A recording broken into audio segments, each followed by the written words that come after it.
Okay, this is exciting. We're going to have a great conversation today.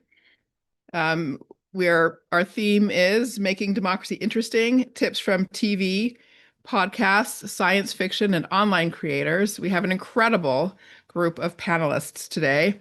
A little bit of official business. I'm Danielle Allen. I'm the James Bryant Conant University professor here at Harvard and director of the Allen Lab for Democracy Renovation at the Ash Center at Harvard Kennedy School. I'm glad you found that opening interesting. I've never done one like that before. So yeah, I agree. There you go. The Ash Center acknowledges that the land on which Harvard sits is the traditional territory of the Massachusetts people. We also recognize the continuing presence of the neighboring Wampanoag and Nipmuc nations. Some logistics. Today's discussion is being recorded, and you'll receive a link to the recording afterward. The video will also be available on the Ash Center's YouTube channel. We encourage your participation.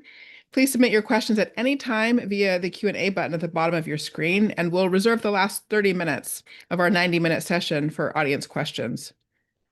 We all know that today's information environment is fractured, and we know how hard it is to reach new and diverse audiences with a range of viewpoints. Our panelists are all accomplished storytellers who have successfully connected with today's audiences in different ways. They work in fiction, nonfiction, advocacy, through podcasts, social media, novels, and traditional news pieces. Those of us in the democracy renovation space have struggled to make this issue resonate with broad audiences. I think many of us in the democracy renovation space can sympathize with that idea. You feel like you're doing great work, but the size of the audience you're sharing it with just stays too small to make a difference. So we're really here today to figure out how storytelling can make a difference and how those of us who are working on democracy might reconsider how we engage with the public, how we think about narrative, how we think about stories. There are a lot of panelists today. This is going to be an incredibly rich conversation. I'm delighted to welcome Renee DiResta, who is associate professor at Georgetown and author of Invisible Rulers, The People Who Turn Lies into Reality. Matt Fitzgerald, who is the founder of Fitz Partners and co-founder of Team Water, the largest creator-led philanthropy campaign of all time. Congratulations, Matt. That sounds pretty awesome. Gideon Litchfield, who's a journalist, most recently editor-in-chief of Wired, and a 25-26 Democracy Renovation Fellow at the Allen Lab. Kim Stanley Robinson, author of The Ministry for the Future and other science fiction novels, needs no introduction, I think. Dylan St. Bernard, social impact strategist and founder of Team DSB, a purpose-driven media company and creative agency focused on engaging Gen Z. And Baratunde Thurston, who is, I believe, we've just been told, the Regent Governor of Greenland. No, I'm wrong. Okay, no, I thought that just came in over the wires. No, actually, he is the author of How to Be Black and host of the podcast How to Citizen and the TV series America Outdoors with Baratunde Thurston. I especially want to thank Gideon, who is the mastermind for this panel, who proposed this conversation and has organized our terrific set of speakers. So I will moderate, but only on the condition that Gideon interrupts me whenever he wants to and redirects the conversation as well. Great. So thank you all for being here. So Gideon, why don't we go ahead and start with you? You are a fellow in the lab this year. This was your brainchild. What inspired you to pull this group together? And you shared with us your hopes for this conversation. Can you share with the whole audience here your hopes for this conversation? Thank you, Danielle, and thank you to everyone who agreed to join, and especially to this terrific panel. So I've been making it my mission. I was editor-in-chief of Wired until a couple of years ago, and since then I've been making it my mission to get ideas about what a better democracy could look like out into the world, because I think we have a very impoverished conversation about what democracy is. People are very disillusioned with it. They don't see the value of it. Warning them about authoritarianism doesn't seem to have helped much. And I think there's a lot of actually really interesting thinking and innovation and action going on around ways of making democracy work for the 21st century. I've been trying to tell stories about that in my own way, and I've been coming across more and more people who are themselves working on that same problem in one way or another. And they work in different mediums. They work in fiction and nonfiction. They work in audio, video, text. All of the formats are out there. And there are several people who we're going to call on for this conversation who are on the Zoom here that are not in fact, on the panel because I'm, as I said, encountering more and more of a community of people who, in one way or another, are trying to change narratives, make democracy feel like something people care about, inspire hope, inspire possibility, and so on. And so I thought I would bring together some people I know who, all in their own ways, do a great job of getting serious ideas, democracy, climate change, human rights, other issues, into popular culture. And that's what everybody on this panel excels at in their own particular way. And so what I'm hoping can come out of this is that for everyone on the call, there are some ideas that you gain, some inspiration that you gain from listening to these people talking about their craft, and that maybe some of us here who are all thinking about this problem of how to get democracy ideas into popular culture can maybe continue the conversation and possibly even find some ways to collaborate. Fantastic. Thank you, Gideon. I appreciate that. So with that, I'm going to turn over to Stan and jump right in. Stan, you've written several novels dealing with climate change. Of course, everybody knows the Ministry for the Future, right? It's on everybody's lips. You imagine a pretty unsexy scenario of central bankers joining forces and unlocking a flood of resources for a global climate agenda, climate mitigation agenda. So why do you think your book took off the way it did? What nerve did it hit? And what would you say the impact has been? Well, thanks for this, Danielle and Gideon and all of you. I believe that because it's a story of the next 30 years that describes a kind of a best case scenario given the dire straits that we're in now, that people wanted a story like it. So despite its various idiosyncrasies and weirdnesses, there isn't much that we can look to that describes the next 30 years going as well as you can imagine, but not further. So it felt like a kind of realism to people with a lot of defeats, and that yet ultimately we still come to an accommodation with the biosphere. So this topic of democracy is a little odd because indeed in my novel it is a tiny UN agency based in Zurich and then the central banks of the world, which are deliberately protected from democratic pressures in order to keep money stable, that are the main actors in that particular novel. But there's also a cast of characters and a chorus of voices of people doing everything from the local to the regional in different ways to repair and save the health of the biosphere itself. So democracy comes at an angle, and I want to quickly finish because this is a big panel by suggesting or sharing with you a story that I hear from Audrey Tang in Taiwan. She was digital minister there, and a suggestion of bringing democracy into a more real state, since many could argue that democracy in the United States, for instance, is just a false front on an oligarchy, and all of the elected officials are in one way or another bought. So in Taiwan, they gather a group of people, and this is sometimes called sortition, like jury duty. Random crowd comes in and is asked to talk about a particular problem for a day. And interestingly, since I don't believe in the usefulness of AI automatically, AI then takes that day's discussion and reduces it to three of the most prominent ideas couched in legislative language as bills. And the Taiwan legislature has agreed to consider these bills as submissions as if by another legislator. So this is not exactly direct democracy. It's again representative, but it's damned interesting because suddenly ordinary people are able to talk about what they don't like about government, how to fix it. Legislative language is created very quickly by the large language model. And then, crucially, the legislature has agreed to consider these as bills to be voted up or down. I found this very provocative and a kind of a science fiction story that already exists in the world. So I will leave it at that, Danielle, with thanks again. Thank you so much. I appreciate that. And I love how you give us a narrative arc, right? You gave us a crisis of democracy, the false front, the oligarchs behind the scenes, everybody's bought. And then you gave us a story about democracy being made real. As you said, it's that realism, but project the future. Imagine if we could extend what's in Taiwan all over the globe. Maybe there's a story to write there. And I love that for you, that just it's an intrinsically interesting story. So we're already there with a little piece of what it takes to make democracy interesting. Dylan, coming over to you. You work mostly with nonprofits on social media and with influencer strategy, I think. Something you do is to help translate the ideas of policy folks, like those of us here at the Kennedy School, into terms that resonate with Gen Z. And you help people take action. You motivate folks. Motivation, I think, is at the center of what you probably do. Can you give some examples of what that translation looks like in practice? And also, I suppose what I really would love to understand is, you're a bridger, right? You're connecting different kind of pools of language and discourse.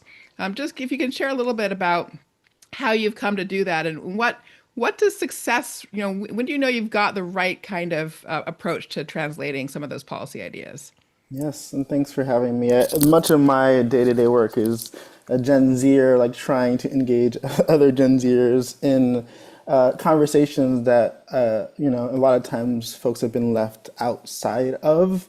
So I, as you mentioned, I do work with a lot of like policy wonks, in the best ways. They and politicians and nonprofit leaders and grassroots movement leaders. And the biggest concern I've got from much of the work is how you set up this conversation is around we aren't engaging the audiences en masse in the way that we need to drive narrative and cultural change. So most folks kind of come to me kind of wanting to kind of solve this big question of like, how do I get young people to care? Who I would say do care. I think there's en masse do care, but I think the first conversation point I often have to start with is how are we allowing folks to enter the conversations in terms of an entry point? Like a lot of how I start with nonprofits is like, is there a clear starting point? Is there a start here? Even tackling a section or on your social, is there a way for folks who don't know anything about the work, the movement you're building, the industry or space you're in to get started? And for many of the orgs I work with, there is not that kind of start here. There is no way that you can naturally jump into the conversation, so you're naturally leaving audiences out. So I think that's kind of part one of like, I have to kind of convince them that is worth the energy, and that's really one of the solutions around like how do we get more folks to be inside of our conversations. I think a lot of this is a lot of my initial conversation with clients is like removing this over reliance on overproduced content.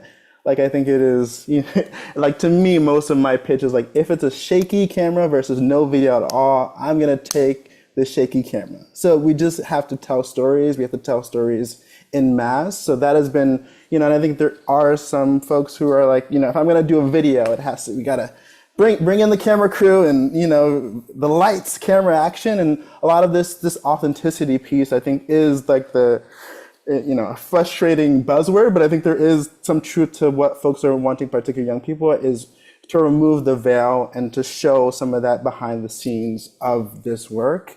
And I think the other piece of this around the translation and the bridge building is I think democracy has to be an and.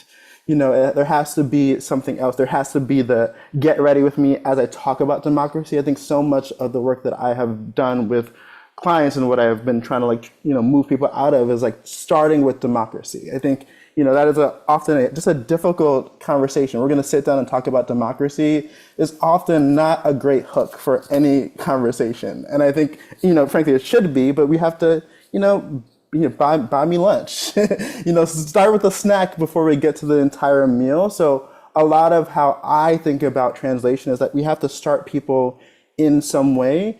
And I'll kind of end it around with this. And this is something that I kind of have seen a lot of, is I think, there is the narrative work that is required to meet this moment it requires experimentation. It requires us to maybe remove some of the metrics of success. So like, as we're thinking about success, I think a lot of this is just, we have to be able to push out stuff, experiment, see what works, share learnings with the space, which I frankly don't see enough of. And I'm glad we're having spaces like this to really share things. But I think that is a huge piece to this puzzle, is I think we have to sometimes test, experiment, and the metric really should be, we did the thing. And then, of course, we got funders, sponsors, all of that does come, but we got to get outside of the natural, like this has to have an ROI positive, end goal for us. I think that, to me, we've got to get past that in order to, frankly, save democracy. Thanks for sharing those thoughts. And I'm reminded also of something that Audrey says, that democracy needs to be fast, fair, and fun. And I think that's also a bit about that spirit that you're talking about. I do wonder, Dylan, if you don't mind, if I could just ask, can you have one project in mind where somebody learned how to give people that starting point that sort of has stayed with you, of like, they got it. Like they turned a corner, they figured out what it meant to create a starting point. If you could share an example of that starting point, that would be great. Yeah, so one of my main projects I'm working through right now is something called Youth 250. This is a project in collaboration with Made by Us. And the work there is really focused around centering young people's voices as America turns 250 years old this year. And I think much of the work that you see on the website and such there is a section both for young people to get started and for allies to get started, and like exactly what does it mean to engage. So I think we have to be very direct in here's how you jump into our movement. Otherwise, I think we rely on buzzwords and commentary. So that to me is the most direct example, because a lot of this is like you can start with the education and the videos. Here's some articles. Here you can see from young people. We have to kind of reach whatever form that you are thinking in and like to consume. Great. We have it all, and I think that is the secret to like starting people into our spaces. Great, thank you. That's perfect. Maybe Ash, Center team, maybe somebody could grab the Made by Us website and throw that into the chat as well, so folks can take a look at that. Thank you, Dylan. Baratunde, I know you're thinking about the 250th as well. You started How to Citizen just before the end of President Trump's first term. So here you are, conditions are, continue to change, evolve again. As you said, you had your major new appointment for Greenland. So that's a wrinkle. So what kinds of conversations are having the most traction on your podcast these days? And also just talk to us a little bit about sort of ideological spread. How do you think about, are you trying to engage across the ideological spectrum? Do you sort of focus on subsets of the ideological spectrum? How do you navigate those kinds of questions? Yo, people of Earth, Danielle, y'all are freaking heroes. Everybody in the chat, I see some familiar names. What's up? Hello from Palm Springs, California. It is a lot of responsibility to be the regional senior vice president of fiscal, earthly, and mining operations for the new protectorate of Greenland. I wanted y'all to find out first that that's my role, as opposed to reading about it on Truth Social. Lot of thoughts, a lot of questions. Let me try to move. My work is about trying to tell things as they are and as they can be. I care about democracy vaguely, loosely, but more than the average person. I think the average person doesn't care at all. I care much more about how we live with each other, with this earth, with this burgeoning technology. And a lot of my work, How to Citizen, is focused on people, America Outdoors, on Earth, Life with Machines, on the technology, is like, how do we actually live well together? That's the question. And the democracy question, to double down on Dylan, what you said, most people don't know, don't care. It's an academic inquiry, but like, how do I pay my bills? How are my kids safe? How am I going to reach another sunrise? Like, that's the core question. My orientation is around being real with people about all the collapse that's happening and reminding us that the story we tell ourselves about who we are really sets the stage for how we are. We've collaborated with this dope cat, John Alexander, who talks about we live in this consumer story, and there's a citizen story that's also there and emerging. And it's so aligned with this idea that we've been told we're individuals and transactions drive everything, but we know a deeper truth. And that is that we are interconnected with each other, that we need each other, that to try to do everything all by yourself, it doesn't serve us. It's exhausting. And so to get to your point about who we're targeting with this, like, I'm an avowed, proud liberal. I'm repping the beautiful flag of Minnesota, the latest target of our federal government right now. But that's an interchangeable logo over my shoulder because the targets are always changing. The truth is that we feel something's off. that we've tried all the smart people in low rooms to fix it for us, and it hasn't moved the needle.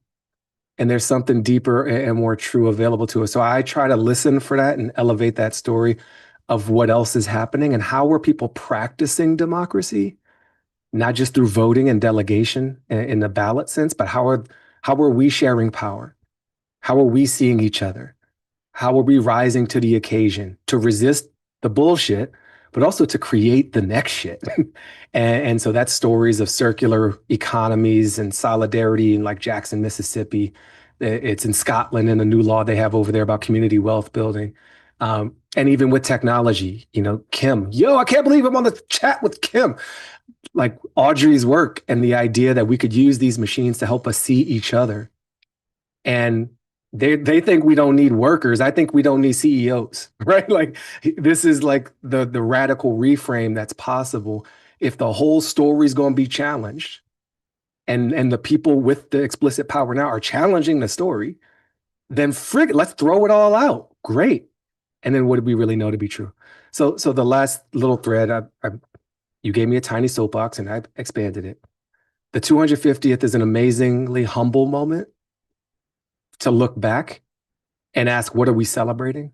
Is a declaration of independence and separation really worth reprising? Or could we acknowledge democracy that was already here in this land in particular, Haudenosaunee Confederacy? There's a whole story, and I've been trying to help elevate that there are principles of democracy on and with this land that are exactly what are called for in this moment, that are about equal governance role for women and reciprocal relationship with Earth and 7th-generation thinking for the kids and their kids and kids, and peace as the highest calling of government, which in a time of war and domination could not be more resonant with our souls. And a lot of folks, regardless of their party label, they feel that. So that's some of the assignment. Honored to be here with y'all. Happy to engage more in the chat and learn from the rest of these brilliant folks. But we have a great opportunity, and I think history has given us a clarity of contrast in this moment with the collapse of so much climate, economics, political frameworks, to just root into what's actually essentially real about being a living entity on this planet. And that is our connection to each other. Yeah, much clarity of contrast. That is it. That is the word, I think. So, and I appreciate there's so much in what you said. I could pull many threads, but I want to make sure we get everybody in. So let me go to Renee and ask you, Renee, a bit about your work, your book, Invisible Rulers. You have focused on how to counter online propaganda and misinformation. You've also argued that nonpartisan experts and institutions, we make up this fact-based community. We need to get better at doing things we're not comfortable with, the techniques of online influencers in particular. So what are you really saying about the fact-based community? What are the changes we need to make in order to actually be effective communicators in this new information age? Yeah, thanks for having me. I loved listening, particularly to Dylan, because I think he's talking about it he's speaking to younger generations, but I think we should be doing this for everybody. So when I say that, I don't mean that people in academia or think tanks need to rush out and become political influencers or do get ready with me, so a lot of us do and can. I think it's to understand the power of storytelling and emotional connection and resonance and listening, right? The stuff that that folks have been saying on this webinar already. You can't respond to deep stories and a search for meaning with better facts. It doesn't work. That's not what people are looking for. I think meeting people where they are, including literally on the platforms where they are, is critical. It is the opposite of giving a soundbite in a 3-minute TV hit or giving a quote to a reporter at the New York Times. That's valuable communication. It reaches people. It is producing information in the traditional way. It's validating information in a traditional way. But going on a podcast is having an unscripted conversation, right? The host can ask you anything and you have to answer it. Social media is bi-directional. If you look at really great streamers, they're responding to the chat in real time. They're taking the pulse of the audience constantly. They're seeing where is my audience? What do they want to hear from me? What do they want to talk about? Instagram creators, you see them doing the same thing. They're responding in the comments. They're asking their audience questions in return. There's a conversation, not a broadcast. And that's a very, very different thing than you see from a lot of the so-called fact-based community or academia, which writes its paper, puts it up, and considers the work done. None of that has to be partisan, by the way. I think that there's a lot of concern that if you engage in this way, you'll be seen as partisan or you'll be seen as exerting influence, whereas you're supposed to be creating this information in this neutral position from on high. That's just not, it doesn't feel authentic anymore. I think that there are universal democratic values. You've heard other people talk about this, the need to connect to and bridge between communities, that desire for fairness and justice and a better future. Again, these are not partisan things. These are things that resonate with a lot of different communities. And I think that it is that need for authenticity and directness that often you see fact-based community people lose. They trip over themselves to strip out what you might call takes or language that might be controversial, and that makes them seem inauthentic. It goes nowhere. It's not made for the medium. It gets no retweets. It gets no likes. It gets no reactions. It just kind of dies. And it's not communicating for the moment. And I think that we need to be thinking differently about how we communicate right now. All right. I can tell this is going to turn into a therapy session for Danielle before long. So be careful. Watch out. But anyway, well, let me come and bring Matt in. We'd love to hear about Team Water, Matt. How did you achieve what you achieved? How did it all work? Can you give us a couple of lessons from building the largest, was it sort of social media philanthropic campaign ever? And also, I mean, you took an abstract issue, right? Water. I mean, yes, we all have stories about water at some level. We all have an immediate gut reaction to the concept of water, but still, water policy is a pretty abstract thing. So how did you take something like that and turn it into something that moved people? Yeah, thank you for the invitation. I'm surrounded in this Zoom screen by people whose work I've been benefiting from and learning from, and it's just a privilege to be here. Team Water. If I back up a little bit, Team Water is sort of the biggest of a trend of creators, and influencers taking social impact into their own hands and bringing some of the same qualities and characteristics that like they're doing with their content. And if you have a cringe when you hear the word content for videos, I resonate with that. But also, I'm going to keep saying the word, so consider yourself warned. But basically, like, the influencer economy, the creator economy has been growing just like a rocket ship as marketers have been figuring out that this is one of the ways to actually reach people and have them respond.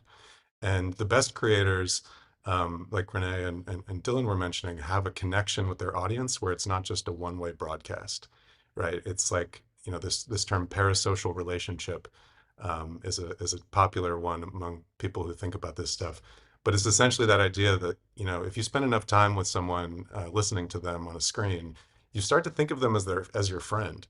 The podcast host who has hours of your week, the streamer who may be telling you what's going on in the news. Like, you sort of assume that if you met them in person, that these would be people who you could hang out with because you are hanging out with them. And I think with that comes a lot of responsibility and a lot of power. And generally, that power has not been sufficiently examined.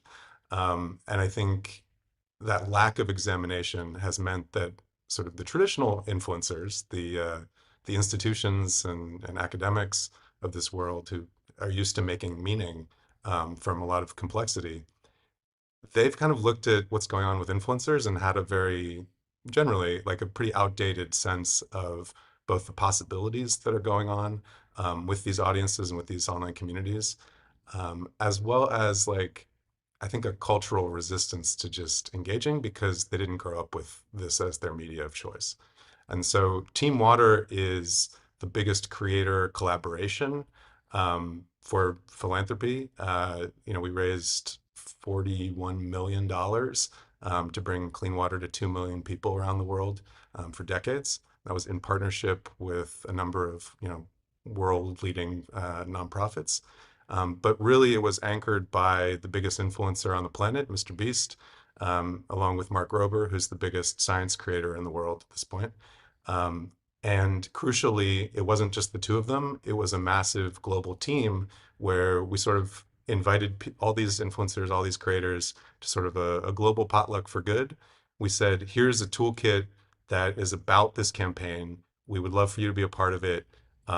Here's everything you need to pick it up and run with it, make videos and content for your own audience, sort of localize this global goal to your people. And then let's see how the audience feels a part of it and hopefully responds. And we've been lucky enough that they have responded. They made their own content.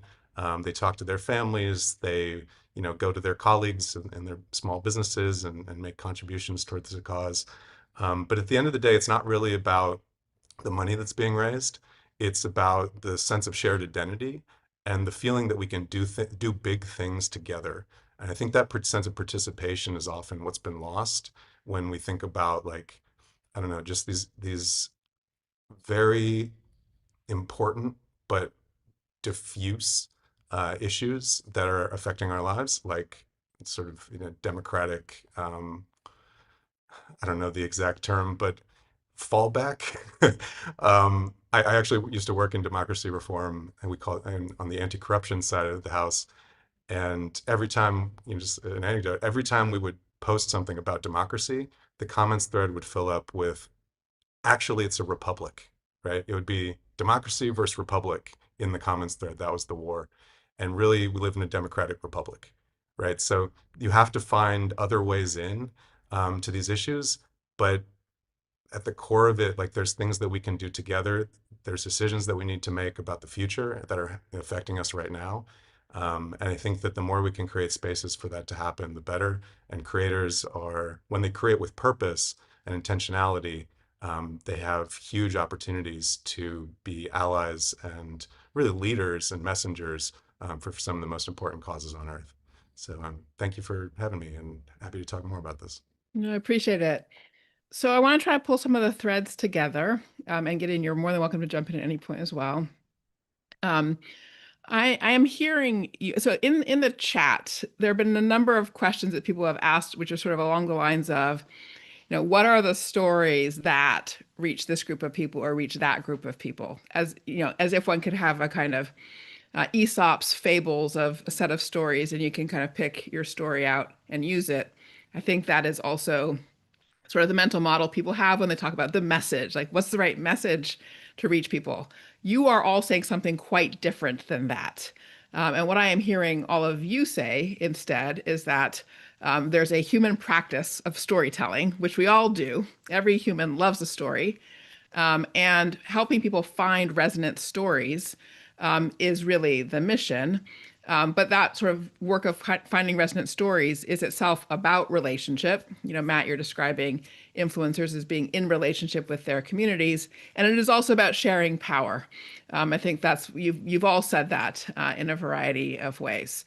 And so in some sense, it's as if what I'm hearing from you is that if a person wants to think about communicating anything really, but an abstract subject, democracy, anything else, it's not about communicating X. It's rather about thinking about, how do you create the experiences of community and agency that give people the chance to work on issues connected to the X together. Something of that sort is what I feel like I've been hearing from you.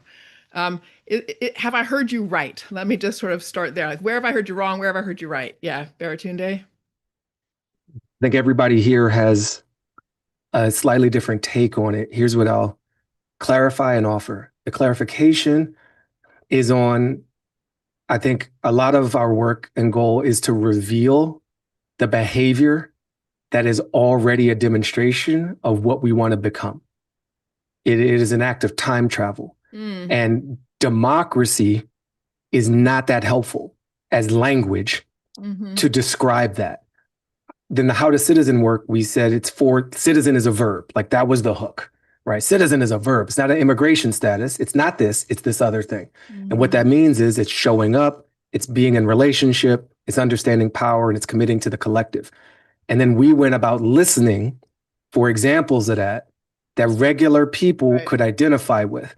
It's great to have a charismatic, intelligent, credentialed leader, but that actually works against the concept of people power. That is about delegation to an authority again, even if they're on behalf of the people temporarily. So one is like to try to have in plain language what we're looking for, so it feels accessible. And then there's the technique and the possibility of like, well, how do we surface that, right? How do we get people to raise their hands and be like, oh, I've seen that. I see that in Minneapolis right now with these brigades of humans defending daycare centers against jackbooted slave catching thugs. And it looks like regular ass white people with whistles. Holy shit.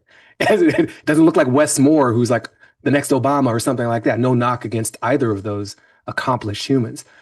And then there's the technique of how you distribute and connect and communicate and influencer ambassador. But the clarity of like, you're already living this story yourself. Let's bring that home, and then let's reflect that back to you. This is what democracy looks like. It's just what you do all the time, but you haven't been getting credit for it. And you've been thinking you got to give somebody $5 on another GoFundMe or text message, or you got to run for office yourself, or you got to wait for a hope. And where's all the leaders? They live in your house, yo. They live in your heart. Stan, what about that sort of picture of time travel? Does that capture part of what you were describing too? The sort of projecting the realism forward? Yes, I think so. Very often, from my perspective, in the field I work in, you would call it utopian thinking. And there's a lot of harsh talk against utopian thinking because of a political attack against the idea that society could be run better than it's run now by repressive and regressive forces. But utopia is just a name for a positive progress in history. It's a process. It's not an end state. It's a kind of history rather than an end state society. So yes, you imagine how things could go better, and then you figure out what you can do right now that would call that better state into being. So one of the things that I've done, and I recommend it to all of you, and I'm impressed that there's more than 400 people on this event right now, because that in itself is interest in democracy by people who are already overburdened. And at year 5 of the Zoom years, I'm impressed, and I want to thank everybody who's dropped in and try to add something useful. You almost always can run for office for something small enough that they're actually desperate for volunteers to do it. So then, I mean, I've just finished 4 years on the board of directors for Village Homes, my homeowners association, 800 people in 200 households. It's as small as it gets, and yet it is representative government, and I've had to do it. It can be tedious. And usually you have too much to do already, but adding that on it grounded me when talking about the international and global problems.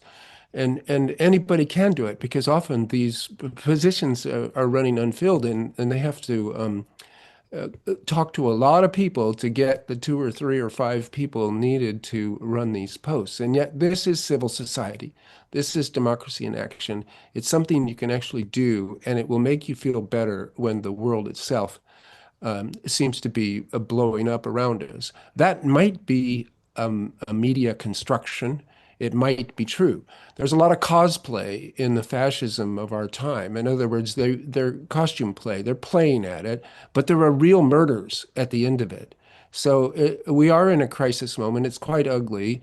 And to hold together this idea of democracy, which I often think, I'm interested in what Baratunde is saying, that democracy is maybe too big and fuzzy a word. The work of citizenry, a proper political representation. Chinese citizens will poll much higher in the feeling that they have good political representation than people in the United States. This is not brainwashing. This is not a push poll. This is an honest response of people who have neighborhood councils that they can complain to and feel that their political representatives, even though they weren't elected, are working in their best interests and for them. So I finished with this because this is a utopian short story. It's the greatest American utopian story of all time. And it's only 17 words long. That government of the people, by the people, for the people, shall not perish from this earth. Right. Well, that shall not, that's an injunction. That's in the imperative, the future imperative. That's why I say it's a science fiction story or a utopian story.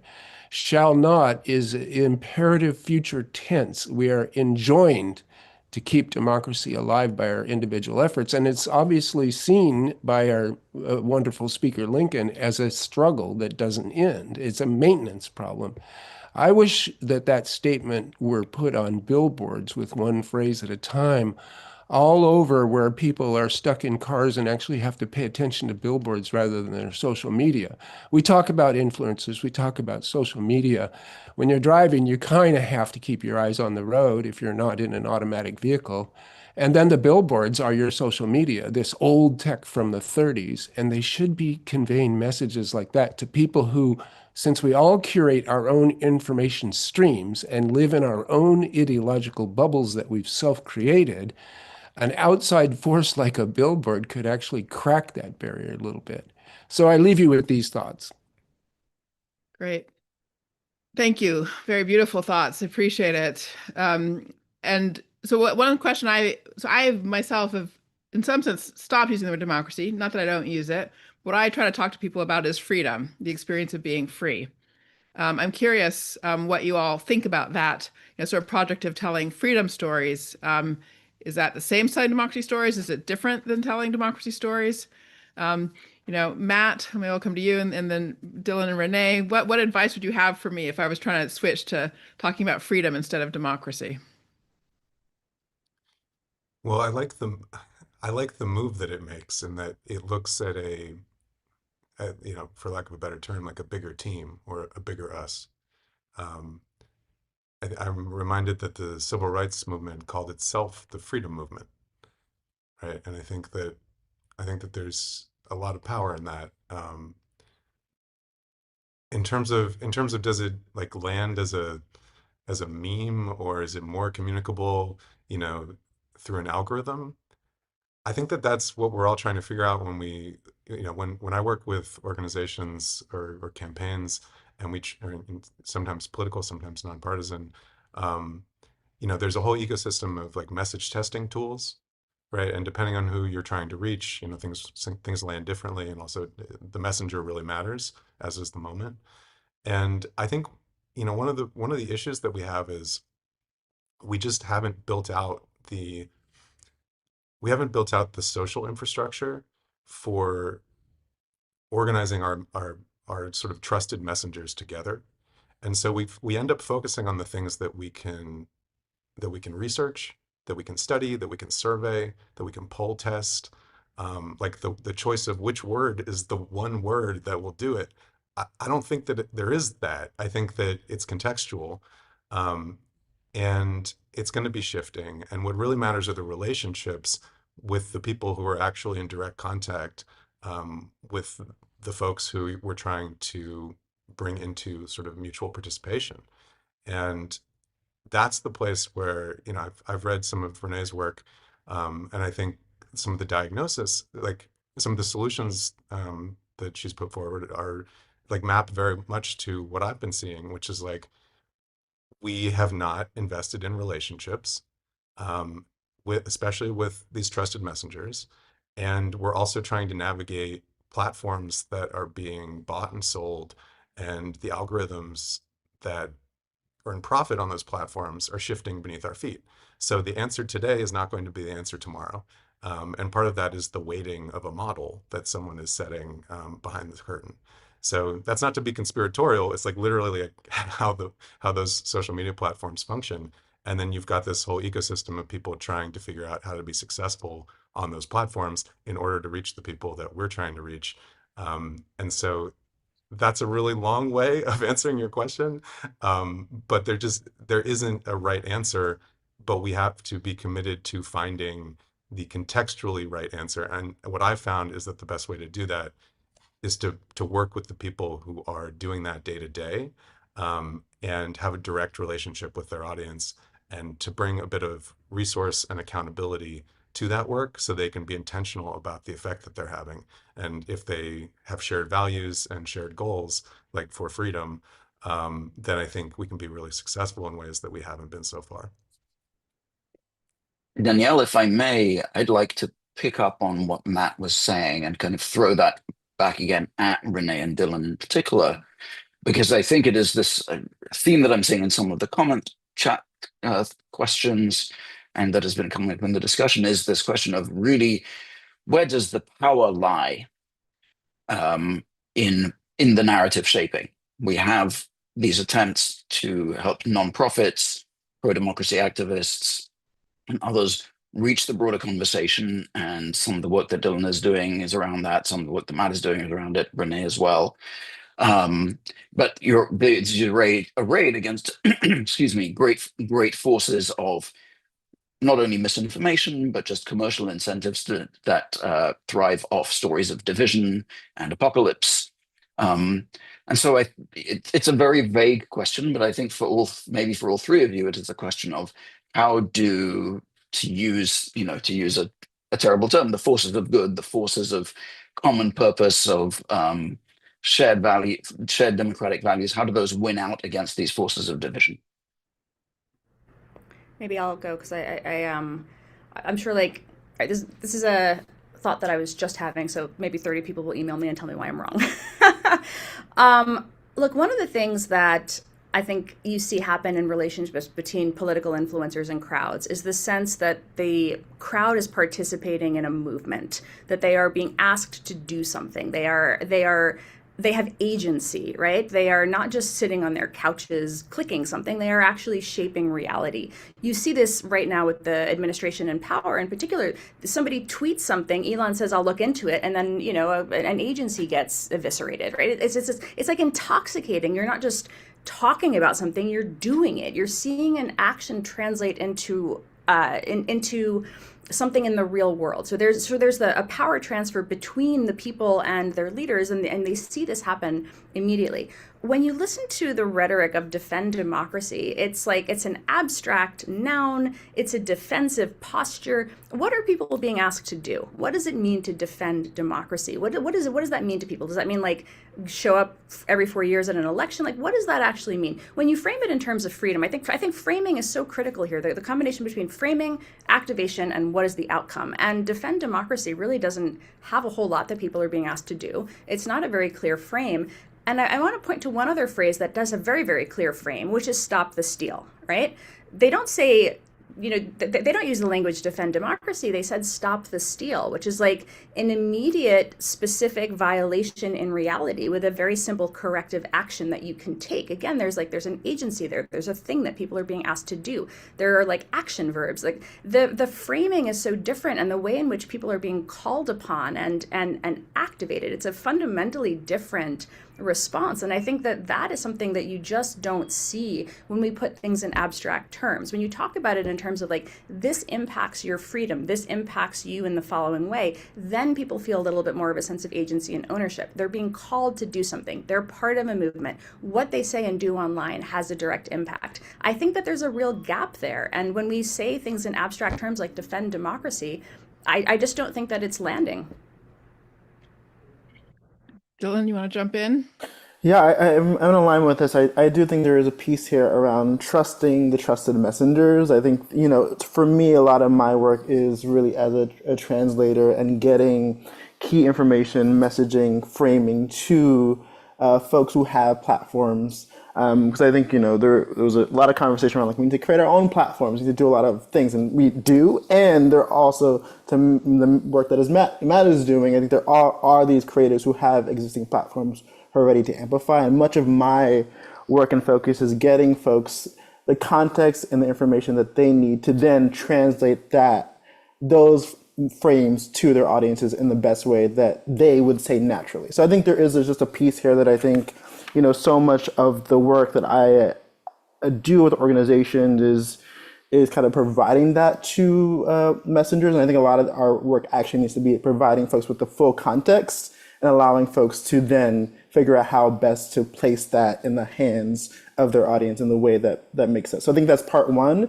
And I think part two, just how I think kind of lands to all of this is I think we are at the point where we understand that we have to stop messaging at people and really invite them into a shared identity. And I think, to me, I think we naturally go to Bertuni's point, we go to these stories of extraordinary things. And I think there is ordinary stories that young people are doing for the work that I do that is everyday acts of democracy and freedom. And those are the critical stories that we must tell in, again, the natural ways that folks do. Because I think when I use the words democracy as I'm doing civic engagement work, folks don't like, folks ask the next question, what does that mean? Who is that leaving out? Am I a part of that democracy you speak of?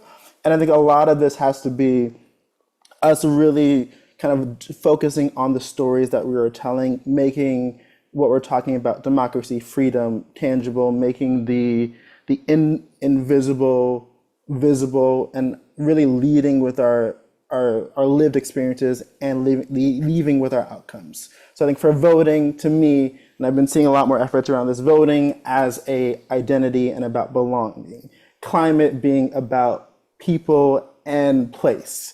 I think, people, I often, my last point here is I often kind of have communications workshop with nonprofits, and we kind of pull up their social media pages, and we kind of go through and we kind of look at when's the last time they actually featured people.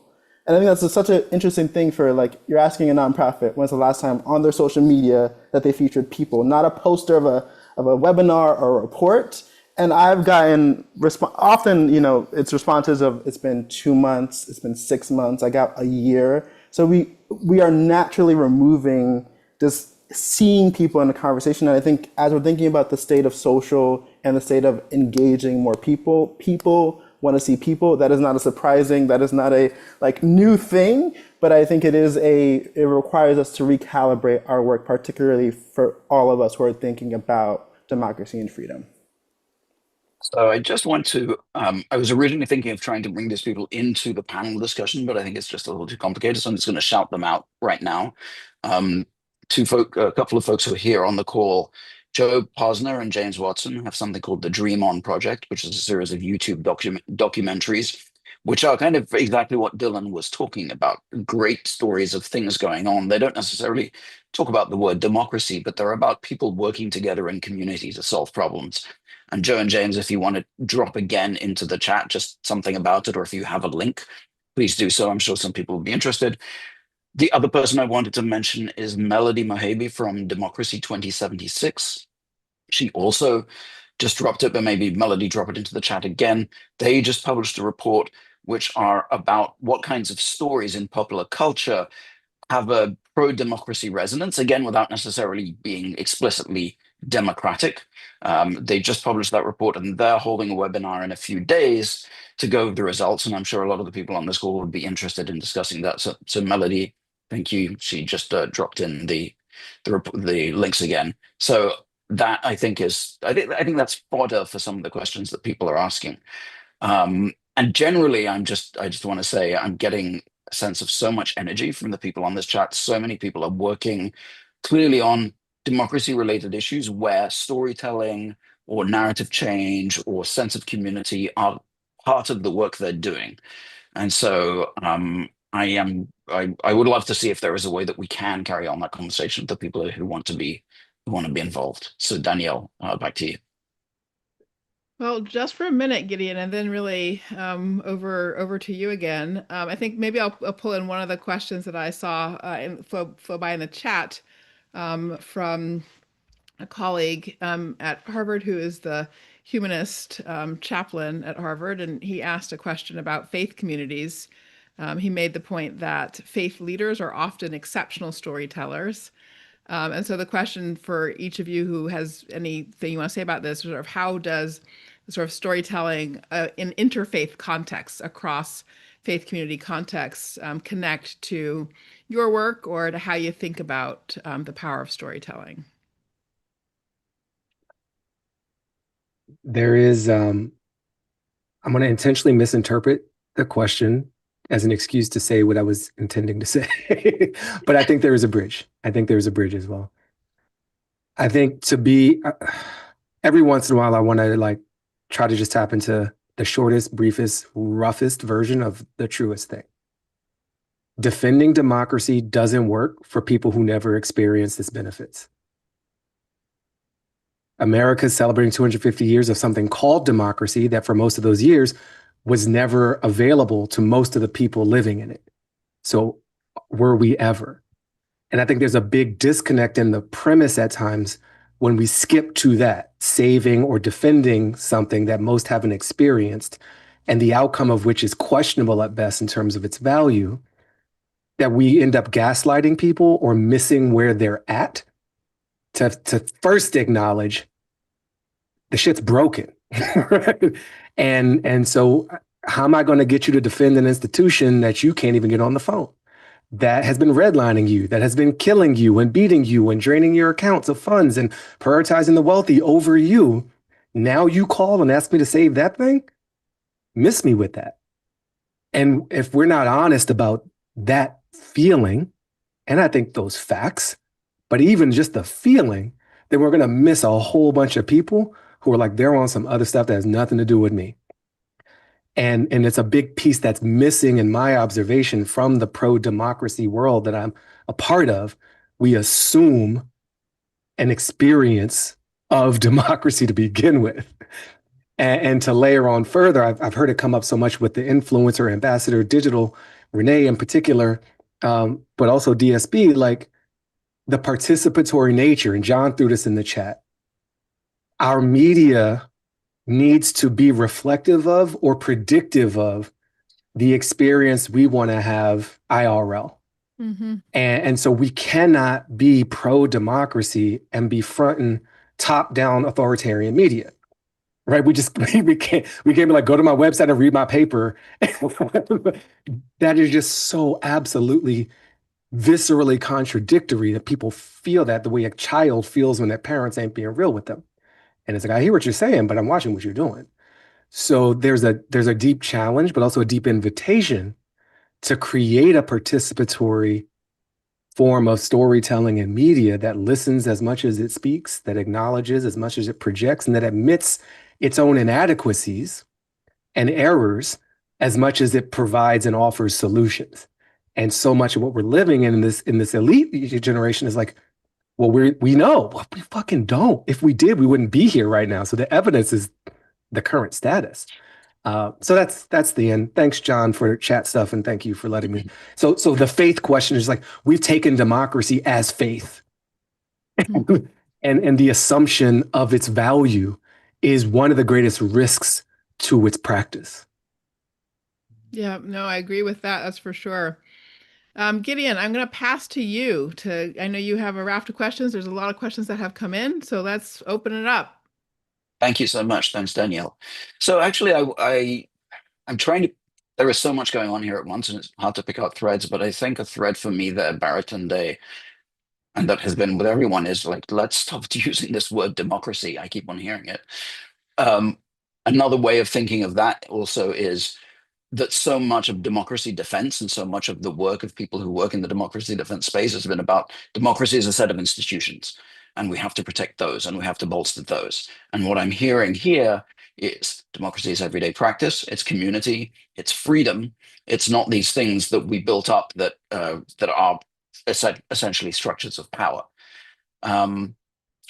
Does any of you want to say a bit more about how you think, how we get people to think of, to almost to let go of the idea of the importance of democracy as a set of institutions and to understand it more as a set of relationships? I think Stan talked about the work that you're doing in your local community or housing association.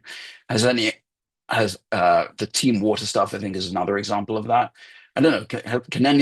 Can others of you think of any examples of this where you felt like democratic values or practice were percolating in a way that was not tied to institutions in the traditional sense? That may have been too vague a question. If it is, then I'm gonna ask a different one instead. So one of the Stan ready to jump in, actually.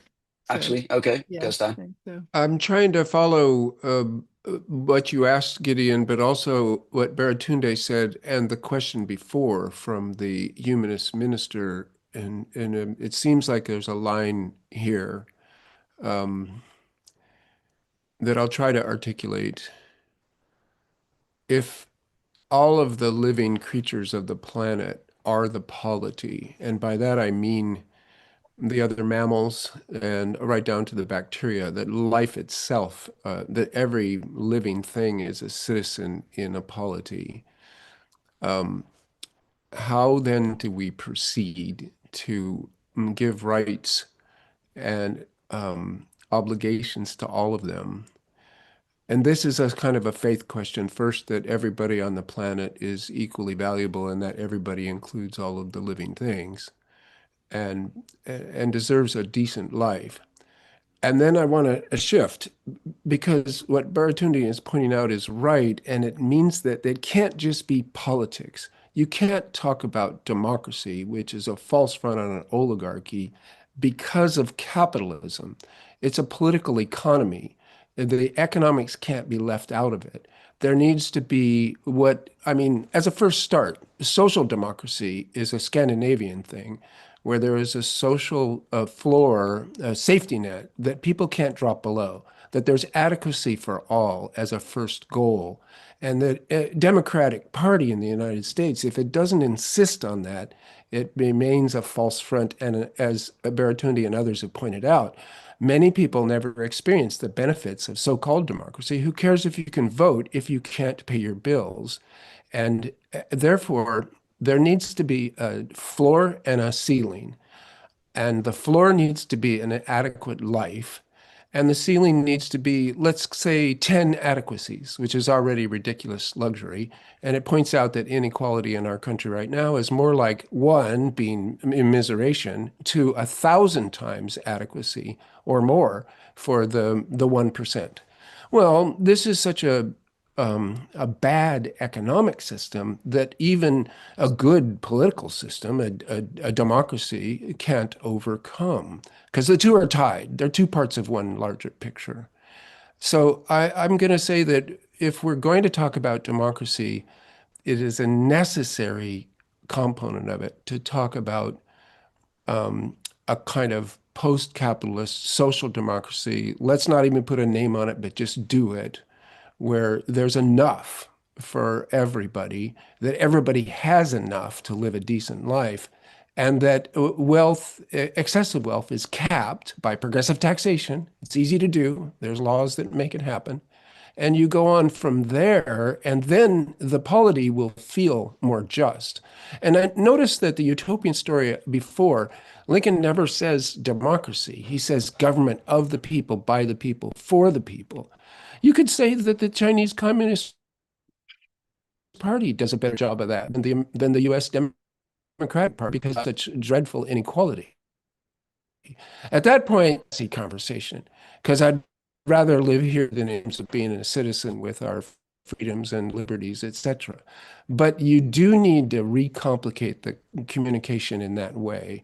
The discussion needs to bring in I am a big fan of AOC, our wonderful talk from New York, because it insists on economic equality as being a component of democracy. And I think that always has to come up, or else indeed we're talking about a kind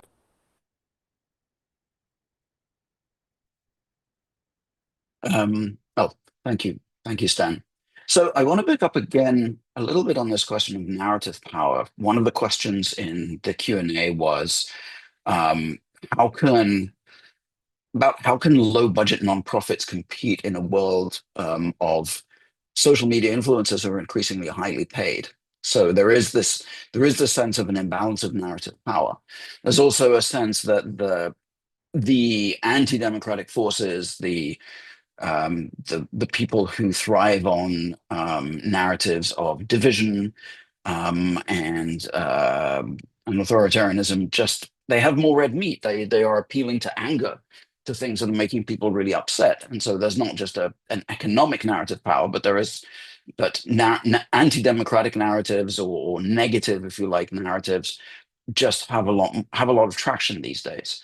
So again, I think coming back in particular to Baratunde, well, to most of you, in fact, how can these to echo that Q&A question, how can the nonprofits that are trying to bring that are trying to compete with these very powerful commercial forces, I don't know, get their word out or get people engaged with the messages that they're trying to sell? Do they need high-paid influencers? Can they learn the methods of influencers? How can they battle against the noise?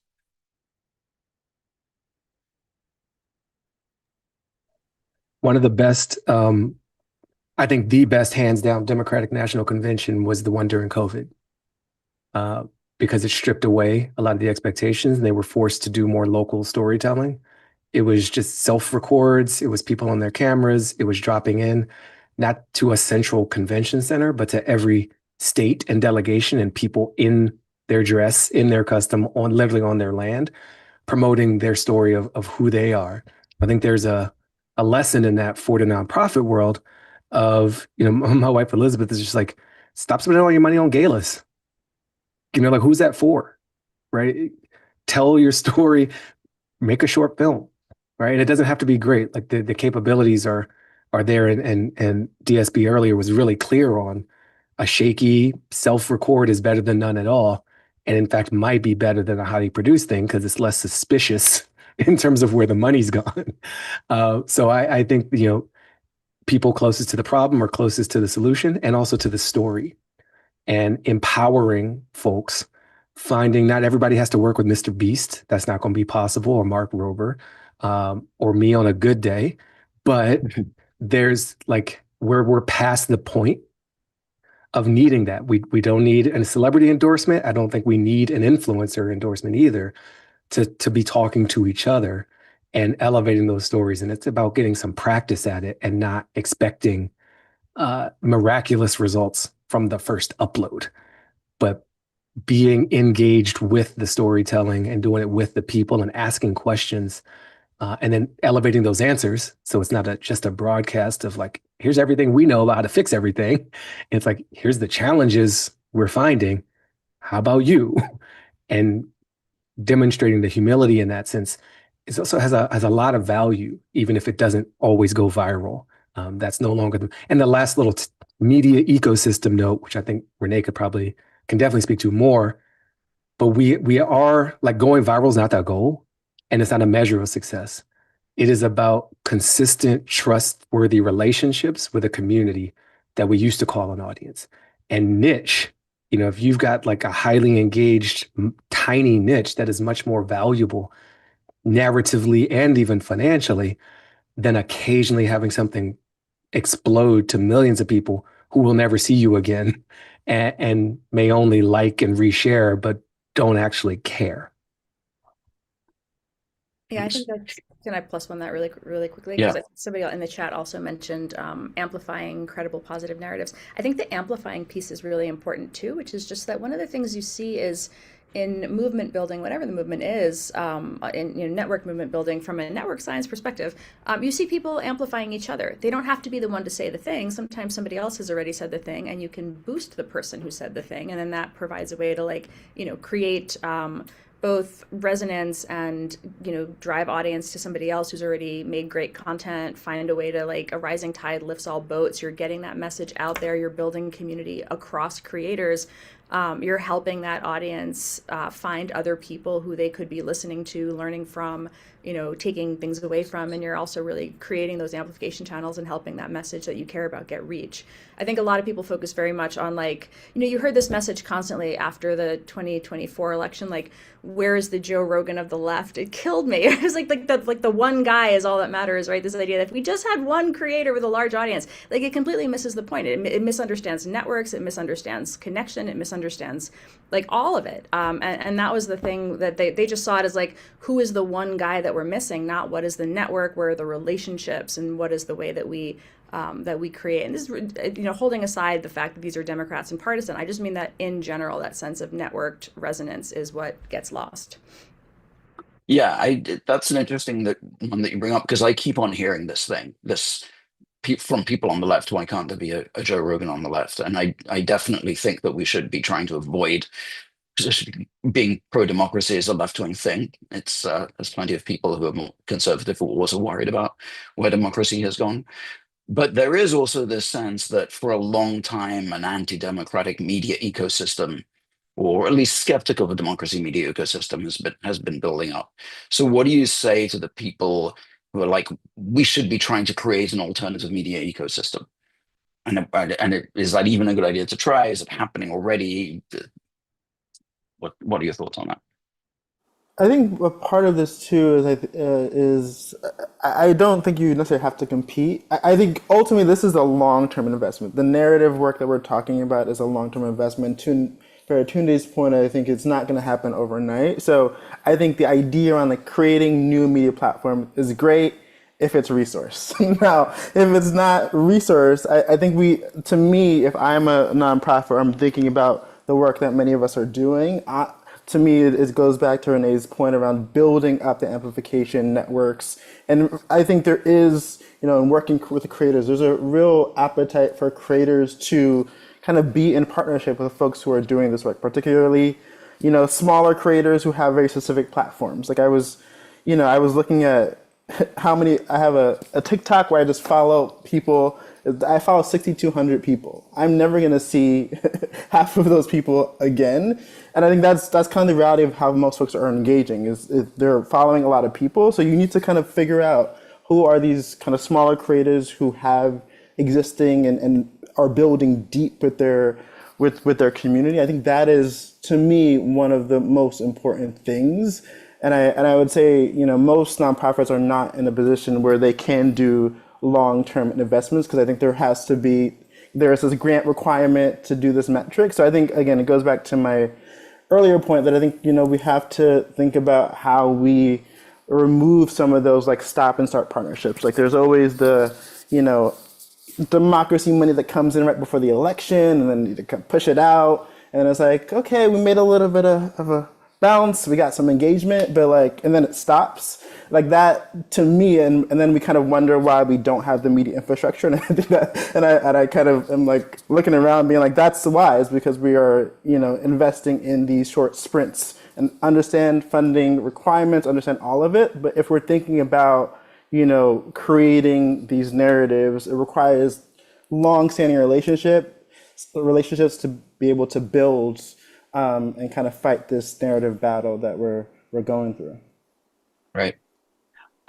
We're starting to come up towards the end of time, and I think maybe what I would like to do to wrap up is just have each of you talk a little bit about something that's given you hope recently, something that has made it seem like either like the tide is shifting back in the right direction for democracy, or something that is, or just techniques, approaches, things you've seen that you thought, wow, that seems to be really working well.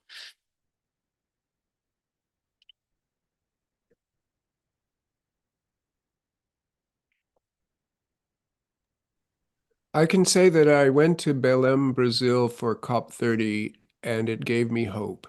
And this is despite the structural weakness and slowness of the COP system itself, which, because it requires unanimity from all participants, can never be fast enough or strong enough.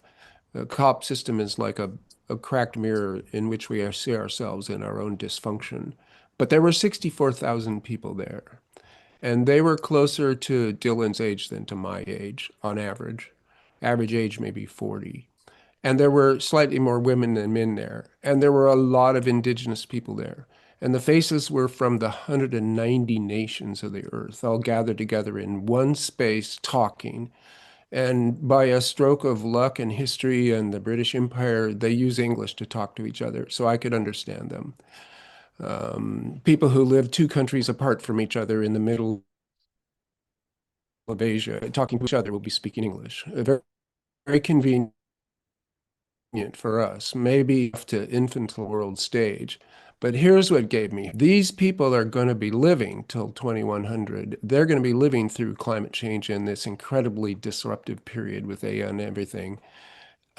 We don't know what's going to happen. It's impossible to predict the future, but there are people alive today that are going to be alive 30 and 50 years from now in a way that I will not be. And they are working hard, and they're not giving up. And climate dread is not disabling them. And really, I see a little bit of it on this call itself, that 400 people would gather to talk about democracy is a sign of a really healthy ecosphere of concern and activism, all kinds of civil society. And I mean, it used to be that those of us on the left would put down civil society, that what the important thing was government and business and laws, absolutely laws. But it isn't true, because civil society is a bad kind of social sciences name for everybody getting involved in the way that they feel is most amenable to their own interests. And there's a lot going on. So the United States is not like a beaten down Eastern European small country that has been whipped on for 100 years, and everybody is trying to tuck into their individual lives to escape the general disaster. So if Trump tries to imitate Orban, it doesn't work here, because the ferocity of the response and also the calmness or the planning involved, like in Minnesota, in Minneapolis, to keep it nonviolent, and it means there's a kind of heroism involved, and to use the available laws to do the best work possible. That's happening here, it's happening everywhere. So it gives me a lot of hope. And I came back from Brazil, despite the incredibly weak result from that particular COP meeting, kind of exhilarated at the possibilities. Thanks, Dan. Anybody else want to weigh in? I'll take the conch. People of Minnesota have for sure this week and these weeks excited and bolstered my faith in us. It's just, to racialize it slightly, like it's just regular white people who are getting off the sidelines. And that's going to be necessary for this country to shift. Just those are the numbers. The Black folk I know are real tired and have demonstrated and done a lot of things and sang a lot of songs and are not giving up by any chance. But it is sadly motivating to see folks who don't see themselves as political pick up a whistle, pick up a camera, pick up a placard, pick up a phone, and be heard and call out noise and nonsense. In a larger, older story, I've been flying this democracy flag and citizen is a verb and all for quite some time, and thought I knew some shit about my country. And it's been humbling for me to learn of the democracy that was here before this version started being celebrated and called that, in terms of the indigenous people and the Haudenosaunee tradition, which still persists. And it's been an extra bolstering thing, because so many times I and people like me, especially browner people, are just like, well, yeah, of course, it's America. Like, this place has always been fucked. It's kind of cursed and colonial from the start, blah, blah, blah, blah, blah. And the more wider we, including I'm sure people on this call, will uphold Scandinavia, Northern Europe, and assume that we have to import some wisdom and become more of elsewhere to feel better here. And the principles of democracy and self-governance that were here before any white person showed up, like, that's the legacy that is still available if we can humble ourselves to listen. It's like, oh, place for women, place for nature, long-term thinking, peace, and life-aligned governance. That's literally all the shit we've been missing. So will we take this opportunity to pick up what was offered to our very limited, though brilliant founders, and apply them ourselves to create something that lives up to these beautiful words? The words are great. The practice is hard. And we're being given another shot every day we get up. So I'm grateful. But that history, that persistence, and that place for people most discarded, having the most to offer, is really strengthening for me in this moment. Thank you. Anybody else want to weigh in? Yeah, hope. I think it's a good question. I think for me, so every day I get to work with a team of just Gen Z creatives who are committed to telling the stories that center and reach young people who are often Black and brown. So I think, to me, that is we are building this kind of narrative about us, for us. I think that's a powerful thing. And part two to that, I think, is our work is powered by intergenerational collaboration. And I think that is the key part that's always, for me, being in the nonprofit space, has always been the key part of how we sustain, the work that we're talking about is sharing lessons and building this as an intergenerational movements. So, between our partners and clients and advisors, like this is like we're a Gen Z kind of agency of sorts, but the beauty and the way that we've been able to think about this work is powered by allies, and I think that kind of goes to Barry Tunde's point is that this is going to take all hands on deck, and this is going to take all of us sharing power and giving up something to the collective pot. So I think to me that is what has given me hope, particularly in the moments where you're like, "Woo, the world is going everywhere." Any last words from you, Matt or Renee? Hope, when you say that word, honestly, like my shoulders go up with tension in this moment. But I find hope in possibility, right? Like as a climate organizer for a long time, and an environmental justice organizer before that, like sometimes when you look at the science of what we're up against, the physics and chemistry of reality as opposed to political reality, hope can feel so distant. But the sense of possibility that I get from like literally everyone on this call, including Gideon, who brought us together for the first time, that type of bridge building and like network weaving exposes folks to other people who are creating something that doesn't exist yet or that is unequally distributed, as some sci-fi writers have put in the past about the future. So like there's something about the people that you meet when you start taking action, you start taking small, sweet steps towards like a vision that provides for all of us. And to me, like that's the thing that gives me hope. It's that experience of like being part of a movement like that, whether it's the climate movement or the democracy reform, anti-corruption movement, or many other paths that I've found myself on. So that's really my answer. Otherwise, I mean, like literally my neighbor helped me out the other day and I realized we didn't actually know each other's names, but she like let me park a scooter I'm fixing up like in her driveway. She offered that while she was gardening because she saw that I was struggling with like where to put it. And that's the same thing, neighbors helping neighbors, that you're seeing in what Baratunde is talking about, right? And the pushback on authoritarian ICE. So like it's it really is about how we treat each other. And like I think that the most powerful effects that we can make use of these like social media platforms and these trusted messengers and like build with them. Um, that's what we're bringing into reality at scale when it works right. And scale can be, a small niche community, as Bertunde put it, with like deep connection to one another, or it can be sort of, a mobilization moment where people are bringing friends of friends out. And then the question is, what do we do with those folks who turned up? Are we able to invite them into something that is more long lasting and more relational? That's how we shift culture, how we build power with as opposed to power over. And yeah, that's what gives me hope. Thank you. Renee, I think you get the last word, maybe. I feel like I'm always so bad at this question or the opposite, which is like what keeps you up at night.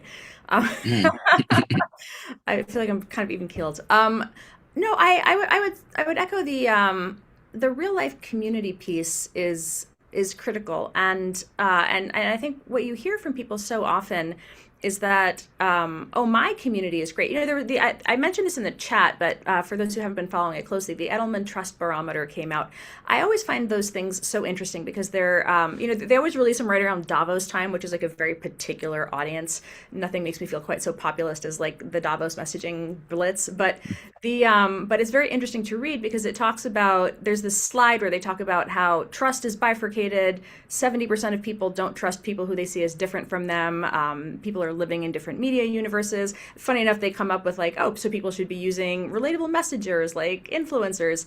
But there's some really interesting like glimpses in there where people say like, oh, I trust my community, I trust my CEO, I trust my coworkers. So what you see there is like this sort of fakeness of the internet in some ways, right? The ecosystem that we've engineered, what we amplify, what we service, the sort of manufactured majority illusion. If you go to one platform, you see completely different things trending than if you go to another, and it's entirely a construction of like, what did an algorithm decide to enrage you with?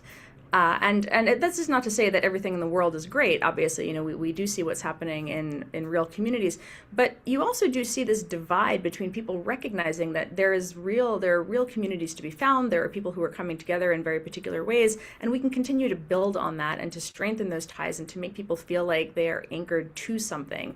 And when we talk about what does democracy mean, it should mean coming together with those people in your community to decide how you are going to govern yourselves, what that is going to look like for you, and then what you can do to expand outward from that. So I do feel like when you look at these stats and you see the sort of hopelessness of like 70% of people like don't like the other, but then in their community actually it's quite fine. You do see this division between what the information ecosystem is engineered to do versus where people still are in real life. And so I do think that disconnect gives us something to work with, and that we should be really leaning into information ecosystem reform as a result. Thank you so much. All right, I'm not even going to try to summarize this discussion or what's been going on in the chat. I will just say, please look out for an email from Harvard. There is going to be an email which will have the recording of this conversation. I know there's been some confusion about whether or not we can save the chat. There's some permissions issue. I'm not exactly sure what it is. We are going to make sure that the resources, at the very least, the links and resources that people have put into the chat are shared, because there's a huge amount that's gone into there. Joe Posner already created a Discord group. I think some people have mixed feelings about Discord. I would very much like to see a conversation continue from this. So I'm going to see to it that whether it's through Discord or something else, there is a space for those who want to be involved from this call to continue the conversation and share resources and maybe branch it out in specific directions. So for now, I just want to say enormous, enormous thanks to Stan, Baratunde, Renee, Matt, and Dylan. You've been stars. Thank you for giving up your time, for bombarding us with ideas. Thank you to all of the hundreds of people who've been here and have been taking part in throwing in your ideas. There's something hugely generative here. There's clearly a lot of people who are really working on this question of how we just get people to think about democracy, whether democracy means democracy, community, freedom, but at any rate, that bring people together and how to get the ideas of it out into the general public. So I think there's something to be continued. All right. Thank you, everybody. Goodbye.